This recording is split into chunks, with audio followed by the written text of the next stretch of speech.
Hi, I'm Teddy Burris, your Google Workspace and Gmail strategist. The question I got asked just a few minutes ago is, can I delete a Google Analytics account without deleting my entire Google account?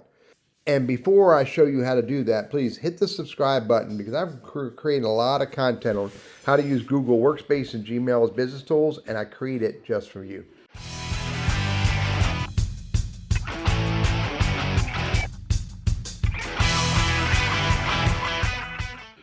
All right, so I'm logged into my Google account. This happens to be my Google business account, tlburris at teddyburris.com, where I have a few Google Analytics properties that I'm tracking. So if you want to delete your Google Analytics account, here's how you basically do it.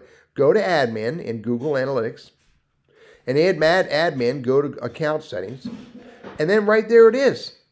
Delete, move to trash can. It will delete this entire account.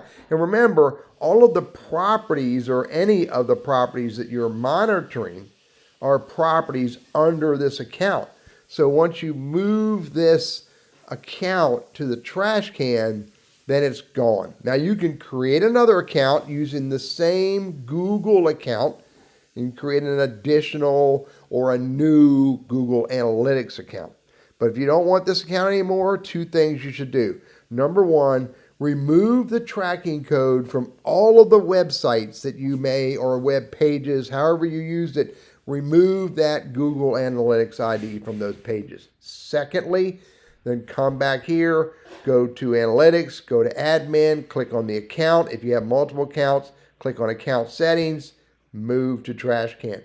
It will not delete your Google account. It will only delete this Google Analytics account.